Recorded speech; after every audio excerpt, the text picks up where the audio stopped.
ഉണ്ണികൃഷ്ണൻ പോറ്റിക്കെതിരെ കൂടുതൽ ഗുരുതരമായ വെളിപ്പെടുത്തലുകൾ പുറത്തുവരികയാണ്. ശബരിമല ശ്രീകോവിലിനുള്ള പുതിയ വാതിൽ നിർമ്മിച്ചത് ഉണ്ണികൃഷ്ണൻ പോറ്റിയുടെ നിർദ്ദേശപ്രകാരമെന്ന് വാതിൽ പണിത ദാരുശില്പി നന്ദകുമാർ ഇളവള്ളി.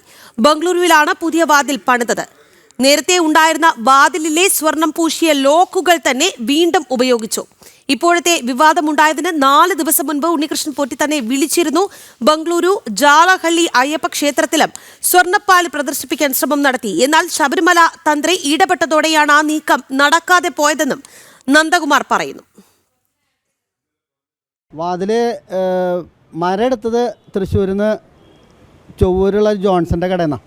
പിന്നെ അത് നിർമ്മിച്ചത് ബാംഗ്ലൂര് ശ്രീരാമപുരം ക്ഷേത്രത്തിൽ വെച്ചിട്ടാണ്. അവിടെ വെച്ച് നിർമ്മിക്കണമെന്ന് ഉണ്ണികൃഷ്ണൻ പോറ്റി പറഞ്ഞിട്ടാണ് അവിടെ വെച്ച് പണി ചെയ്തത്. മരത്തിൻ്റെ പണികൾ ഞങ്ങൾ മരത്തിൻ്റെ പണി ചെയ്തതിന് ശേഷം അവർ ഹൈദരാബാദിലേക്ക് കൊണ്ടുപോയി. അതിൻ്റെ മുകളിൽ എംബോസ് ചെയ്തിട്ടുള്ള വർക്കൊക്കെ ചെമ്പിൻ്റെ മുകളിൽ ചെയ്ത് ഹൈദരാബാദിലാണെന്നാണ് അന്ന് പറഞ്ഞത്. പിന്നെ സ്വർണ്ണ ഡോറ് ഇത് ആഘോഷമായിട്ട് കൊണ്ടുപോകാൻ വേണ്ടിയിട്ട് ഈ കോട്ടയത്തുള്ള ഇളമ്പള്ളി ധർമ്മശാസ്ത്ര ക്ഷേത്രത്തിലേക്ക് കൊണ്ടുവരികയാണ് ചെയ്തിട്ടുള്ളത്. അപ്പോൾ ഞങ്ങൾ അവിടേക്ക് പോവുകയാണ് ചെയ്ത്, ഞങ്ങൾ അവിടെ ആദരിക്കുന്നുണ്ടെന്നൊക്കെ പറഞ്ഞിട്ട്. അപ്പോൾ അവിടെ ചെല്ലുമ്പോൾ ജയറാം മുഖ്യാതിഥി ആയിരുന്നു, പിന്നെ പത്മകുമാർ പ്രസിഡൻ്റ് ഉണ്ടായിരുന്നു, പിന്നെ ഈ ഉണ്ണികൃഷ്ണൻ പോറ്റിയുടെ ഏതൊക്കെ MP മാരൊക്കെ ഉണ്ടായിരുന്നു തോന്നുന്നു കർണാടകയിൽ നിന്നൊക്കെ, പിന്നെ സ്പോൺസർമാരൊക്കെ ഉണ്ടായിരുന്നു എന്നാണ് അന്ന് പറഞ്ഞത്. എന്നിട്ട് ആഘോഷപൂർവ്വം അവിടെ കൊണ്ടുപോയി. ഞങ്ങളുടെ വണ്ടിയിലാണ് പോയത് പമ്പയ്ക്ക്. പമ്പയിൽ നിന്ന് പിന്നെ ഞങ്ങൾ ഈ ഡോറായിട്ട് ട്രാക്ടറിൽ ശബരിമലയ്ക്ക് പോയി. ഈ ദ്വാരപാലക ശില്പത്തിൻ്റെ ഒരു 4 ദിവസം മുമ്പ് പത്രത്തിൽ വന്നതിന് ശേഷം പറയണം കേട്ടോ, 4 ദിവസം മുമ്പ് അദ്ദേഹം വിളിച്ചിട്ട് ചോദിച്ചു, ശബരിമല ശ്രീകോവിലിൻ്റെ സ്വർണ്ണവാതിൻ്റെ അടിയിൽ എലി കിടക്കാതിരിക്കാൻ വേണ്ടി ഒരു ചെമ്പിൻ്റെ ഒരു പാളിയേറ്റം ഫിറ്റ് ചെയ്തിട്ടുണ്ടോ ചോദിച്ചു എന്നോട്. അപ്പോൾ ഞാൻ പറഞ്ഞു ഞാൻ ഫിറ്റ് ചെയ്തിട്ടില്ലല്ലോ പറഞ്ഞു. അപ്പോൾ ആൾ ഫോട്ടോസൊക്കെ എനിക്ക് അയച്ചു തന്നു. ഇതാണ് ഭാഗം, ഇത് ആരാ ചെയ്ത് ചോദിച്ചിട്ട് ഞാൻ പറഞ്ഞു അത് നമ്മളല്ല, നമ്മൾ ഡോറ് ഫിറ്റ് ചെയ്തതിന് ശേഷം പിന്നെ ഡോറായിട്ട് ബന്ധമില്ല. ജലഹള്ളി അയ്യപ്പ ക്ഷേത്രത്തിലേക്ക് അത് കൊണ്ടുവരേണ്ടതെന്ന് പറഞ്ഞിട്ട് അന്ന് ആളുകളൊക്കെ കാത്തിരുന്നു അവിടെ.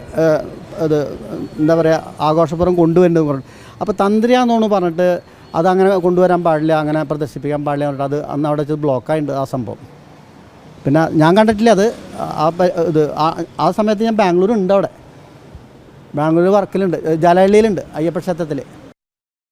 വാർത്തയുടെ വിശദാംശങ്ങളുമായി സാനു കെ സജീവ് നമുക്കിപ്പം ചേരുന്നുണ്ട്. സാനു, ഈ ദാരുശില്പിയുടെ ഈ വാക്കുകൾ വളരെ ഗുരുതരമായ വസ്തുതയിലേക്കാണ് വിരൽ ചൂണ്ടുന്നത്. എങ്ങനെയാണ് അവിടെ ഒരു വാതിൽ വന്നത്?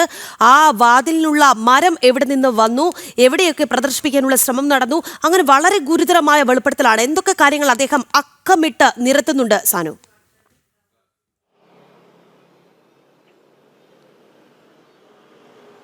രാഖി, എന്തായാലും ഈ ശബരിമല ക്ഷേത്രവുമായി ബന്ധപ്പെട്ട്, അയ്യപ്പനുമായി ബന്ധപ്പെട്ട്, അതുമായി ചുറ്റുപാടുമായിട്ട് ദേവസ്വം ബോർഡുമായി ബന്ധപ്പെട്ടൊക്കെ ഞെട്ടിക്കുന്ന വെളിപ്പെടുത്തലാണ് പുറത്തു വന്നുകൊണ്ടിരിക്കുന്നത്. എന്തായാലും ഈ ശബരിമല ക്ഷേത്രത്തിൻ്റെ ശ്രീകോവിലിൻ്റെ വാതിൽ നിർമ്മിച്ച, അതായത് പുതിയ വാതിൽ നിർമ്മിച്ച ശില്പിയുടെ ഭാഗത്ത് നിന്ന് ദാരുശില്പിയാണ് ഈ ഗുരുതരമായിട്ടുള്ള ഈ കാര്യങ്ങളൊക്കെ വെളിപ്പെടുത്തിയിട്ടുള്ളത്. അതായത് ഉണ്ണികൃഷ്ണൻ പോറ്റി പറയുന്നതിനെല്ലാം ഖണ്ഡിക്കുന്ന തരത്തിലുള്ള കാര്യങ്ങളാണ് അദ്ദേഹം വെളിപ്പെടുത്തിയിട്ടുള്ളത്. എന്തായാലും തൃശ്ശൂരിൽ നിന്നാണ് ഈ ക്ഷേത്രത്തിൻ്റെ ശ്രീകോവിലിൻ്റെ വാതിൽ നിർമ്മിക്കുന്ന തടിയെടുത്തത്. അതിനുശേഷം അതിൻ്റെ നിർമ്മാണം നടന്നത് ബാംഗ്ലൂരുവിൽ. അതായത് അതിൽ തന്നെ വലിയ സംശയങ്ങളൊക്കെ ഉണ്ടാവേണ്ട കാര്യമാണ്. എന്തുകൊണ്ട് ഇത് ബാംഗ്ലൂരിൽ വെച്ച് നിർമ്മിച്ചു എന്നുള്ളതും വലിയ ചോദ്യചിഹ്നമായി തുടരുകയാണ്. ബംഗളൂരു ശ്രീരാംപുര അയ്യപ്പ ക്ഷേത്രത്തിലാണ് ഈ വാതിലിൻ്റെ നിർമ്മാണം നടക്കുന്നത്. അതിനുശേഷം അതിൽ ചെമ്പ് പൂശുന്ന മറ്റൊരിടത്ത്, അതിനുശേഷമുള്ള സ്വർണ്ണപ്പാളികൾ അല്ലെ സ്വർണം പൂശുന്ന നടപടികളൊക്കെ മറ്റ് സ്ഥലങ്ങളിൽ, ഇതിന് പുറത്തുള്ള സ്ഥലങ്ങളിൽ നടക്കുന്നു. ഇത്തരത്തിൽ വലിയ സംശയങ്ങൾ ഉന്നയിക്കുന്ന, വലിയ സംശയങ്ങൾ തോന്നുന്ന രീതിയിലുള്ള കാര്യങ്ങളൊക്കെയാണ് ഇതിന് പിന്നിൽ നടന്നിട്ടുള്ളത്. ഒപ്പം തന്നെ നമ്മളൊക്കെ ശബരിമലയിൽ അയ്യപ്പൻ്റെ ഉറക്കുപാട്ടായിട്ടുള്ള ഹരിവരാസനത്തിന് ശേഷം ഈ വാതിലിനടിയിൽ ഒരു പീസ്, ഒരു ചെമ്പ് പാളി അല്ലെങ്കിൽ ഒരു സ്വർണം പതിപ്പിച്ച സ്വർണ്ണ നിറമുള്ള പാളി വെച്ച് അടയ്ക്കുന്നത് കാണുമായിരുന്നു. അതെന്തിനാണെന്ന് പലപ്പോഴും എല്ലാവരും സംശയത്തോടു കൂടി ചോദിച്ച കാര്യങ്ങളൊക്കെയാണ്. എന്തായാലും അത് എലി കയറാതിരിക്കാൻ വേണ്ടിയിട്ടുള്ള ഒരു ചെറിയൊരു പീസ് അല്ലെങ്കിൽ ഒരു തകിടാണ് വയ്ക്കുന്നത്. ആ തകിടിൽ സ്വർണം പൂശിയിട്ടുണ്ടോ എന്നുള്ള ചോദ്യത്തോടു കൂടിയുള്ള ഫോൺ വിളി കഴിഞ്ഞ 4 ദിവസം മുമ്പ്, അതായത് ഈ ശബരിമലയിലെ സ്വർണ്ണ കവർച്ചയുമായി ആ വിവാദങ്ങൾ ഉണ്ടാവുന്നതിന് 4 ദിവസം മുമ്പാണ് ഈ നന്ദൻ ഇളവള്ളി എന്ന് പറയുന്ന ഈ ദാരുശില്പിക്ക് ഉണ്ണികൃഷ്ണൻ പോറ്റിയുടെ ഭാഗത്തു നിന്നൊരു കോള് വരുന്നു. ആ കോളിൽ തന്നെ തനിക്ക് സംശയമുണ്ടായി. ഇപ്പോഴെന്തുകൊണ്ട് ഇത്തരത്തിലുള്ള സംശയങ്ങൾ ഉണ്ടാകുന്നു, ഇത്തരത്തിലുള്ള ചോദ്യങ്ങൾ ഉണ്ടാകുന്നു എന്നുള്ള കാര്യങ്ങൾ താൻ തൻ്റെ സുഹൃത്തുക്കളോട് പങ്കുവച്ചിരുന്നു, സുഹൃത്തുക്കളോട് പറഞ്ഞിരുന്നു എന്നടക്കമുള്ള കാര്യങ്ങൾ ഇദ്ദേഹം വെളിപ്പെടുത്തുകയാണ്. ഇത് മാത്രമല്ല, ഈ ദാരുശില്പി ഈ ദ്വാരപാലകരുടെ സ്വർണ്ണപ്പാളികൾ ഈ ബാംഗ്ലൂരിൽ കൊണ്ടുവന്ന് അത് പ്രദർശനത്തിന് അല്ലെങ്കിൽ മറ്റുള്ളവർക്ക് കാണുന്നതിന് വേണ്ടി കണ്ടു തൊഴുന്നതിന് വേണ്ടിയിട്ടുള്ള സൗകര്യം ഒരുക്കാനുള്ള നീക്കവും ഉണ്ണികൃഷ്ണൻ നമ്പൂതിരിയുടെ ഭാഗത്തു നിന്നുണ്ടായിരുന്നു. അതിന് വേണ്ടിയിട്ടുള്ള നടപടികളൊക്കെ ക്ഷേത്രത്തിലൊക്കെ നടന്നിരുന്നു. അതിൽ വരാൻ വേണ്ടിയിട്ട് നിരവധി എംപിമാർ, അതായത് കേരളത്തിന് പുറത്തുള്ള പല സ്ഥലങ്ങളിലുള്ള ഉണ്ണികൃഷ്ണൻ പോറ്റിയുടെ ഭാഗമായിട്ടുള്ള സുഹൃത്തുക്കളായിട്ടുള്ള നിരവധി എംപിമാരടക്കം വ്യവസായ പ്രമുഖരടക്കം തയ്യാറെടുത്തിരുന്നു. അതിനു വേണ്ടിയിട്ട് വലിയ രീതിയിലുള്ള കോപ്പ് കൂട്ടിയിരുന്നു എന്നടക്കമുള്ള കാര്യങ്ങൾ ഇദ്ദേഹം വെളിപ്പെടുത്തുകയാണ്. ആ ഒരു നീക്കങ്ങൾക്ക് തടയിട്ടത് തന്ത്രിയുടെ നിലപാടാണ്. തന്ത്രി ഇടപെട്ടത് കൊണ്ടാണ് ആ ഒരു പ്രദർശനം അല്ലെ ആ ഒരു ആൾക്കാർക്ക് വന്നത് കാണുന്നതിന് വേണ്ടിയിട്ടുള്ള നീക്കങ്ങൾക്ക് തടയിടാൻ സാധിച്ചതെന്ന് അടക്കമുള്ള കാര്യങ്ങൾ പറയുകയാണ്. എന്തായാലും വലിയൊരു വെളിപ്പെടുത്തലാണ് ഉണ്ടായിരിക്കുന്നത്. എങ്ങനെ ഇത് സംഭവിച്ചു എന്നടക്കമുള്ള കാര്യങ്ങളാണ് ഇദ്ദേഹം ചോദിക്കുന്നത്. ഒപ്പം തന്നെ വിജയ് മല്യ കൊടുത്തിട്ടുള്ള സ്വർണത്തിൽ ഒരു മങ്ങലും ഉണ്ടായിട്ടില്ല, അതിനൊരു കേടുപാടുകളും ഉണ്ടായിട്ടില്ല. ഉണ്ണികൃഷ്ണൻ പോറ്റിയുടെ ഭാഗത്തു നിന്നുണ്ടായ സ്വർണത്തിന് അല്ലെ കൊടുത്ത സ്വർണത്തിൽ എങ്ങനെ ഈ മങ്ങൽ ഉണ്ടായി എന്നതിനെക്കുറിച്ച് അന്വേഷണം വേണമെന്നും ഇദ്ദേഹം പറഞ്ഞു വെക്കുകയാണ്. എന്തായാലും അടിമുടി ദുരൂഹമാണ് ഈ കാര്യങ്ങളെന്നാണ് ഈ ദാരുശില്പിയുടെ ഭാഗത്തു നിന്നുള്ള വെളിപ്പെടുത്തലോടുകൂടി നമുക്ക് മനസ്സിലാവുന്നത്. തൃശ്ശൂരിൽ നിന്ന് മരമെടുക്കുന്നു, ആ മരത്തിലുള്ള വാതിലുകളുടെ പണി നടക്കുന്ന ബംഗളൂരുവിൽ അത് കോട്ടയത്ത് കൊണ്ടുവന്ന് വലിയ രീതിയിലുള്ള സ്വീകരണം ഒരുക്കാൻ വേണ്ടിയിട്ടുള്ള കോപ്പ് കൂട്ടുന്നു. ഇങ്ങനെ ഈ യാതൊരു വിധത്തിൽ ബന്ധമില്ലാത്ത പ്രദേശങ്ങൾ കേന്ദ്രീകരിച്ചുകൊണ്ട് ഇവർ നടത്തിയ പ്രവർത്തനങ്ങളിലെല്ലാം വലിയൊരു സാമ്പത്തിക അഴിമതിയുടെ, അതായത് വലിയൊരു അഴിമതിയുടെ കഥയുണ്ട്. ഒപ്പം തന്നെ അതിനകത്ത് ഈ എംപിമാരൊക്കെ വന്ന് തൊഴാൻ വേണ്ടി സൗകര്യം ഒരുക്കുന്നതിലെ വ്യവസായ പ്രമുഖർക്കടക്കം അവിടേക്ക് എത്താൻ വേണ്ടിയിട്ടുള്ള സൗകര്യം ഒരുക്കി കൊടുക്കുന്നതിന് വേണ്ടിയിട്ടുള്ള നടപടി ഉണ്ടായത് പോലും വലിയ സാമ്പത്തിക കച്ചവടങ്ങളുടെ അല്ലെങ്കിൽ വലിയ പണമൊഴുക്കിൻ്റെ ഭാഗമെന്ന് കൂടി അദ്ദേഹം പറഞ്ഞു വെക്കുകയാണ്. എന്തായാലും ആ ഒരു നടപടി അവസാനിപ്പിച്ചത് അല്ലെങ്കിൽ അത്തരമുള്ള നീക്കങ്ങൾ ഉണ്ടാവാതിരുന്നത് തന്ത്രിയുടെ കൃത്യമായിട്ടുള്ള ഇടപെടൽ മൂലമാണെന്നും ഈ ദാരുശില്പി വ്യക്തമാക്കിയിട്ടുണ്ട്. രാഖി, സാനു, അതുപോലെ തന്നെ ഈ വാതിൽ തയ്യാറാക്കിയത് ബംഗളൂരു ശ്രീറാംപുര അയ്യപ്പ ക്ഷേത്രത്തിൽ വെച്ചാണെന്നും ചെമ്പ് പൊതിഞ്ഞത് ഹൈദരാബാദിൽ വെച്ചാണെന്നും സ്വർണം പൂശിയത് ചെന്നൈയിൽ വെച്ചാണെന്നും അങ്ങനെ വലിയൊരു എന്താണ് സംഭവിച്ചത് എന്ന ഒരു വലിയ നിരയുടെ ഒരു കണക്ക് അദ്ദേഹം വെളിപ്പെടുത്തുന്നുണ്ട്. ഒപ്പം തന്നെ ഈ 4 ദിവസം മുൻപത്തെ ഫോൺ വിളിയിൽ അദ്ദേഹം സംശയം പ്രകടിപ്പിക്കുന്നു എന്നുള്ളതാണ്. എന്തായാലും ഈ വാതിൽ തയ്യാറാക്കിയത് ബംഗളൂരു ശ്രീറാംപുര അയ്യപ്പ ക്ഷേത്രത്തിൽ വച്ചാണ് എന്ന് അദ്ദേഹം പറയുന്നുണ്ട്. അത് സംബന്ധിച്ചുള്ള വിശദാംശങ്ങൾ കൂടി സാനു.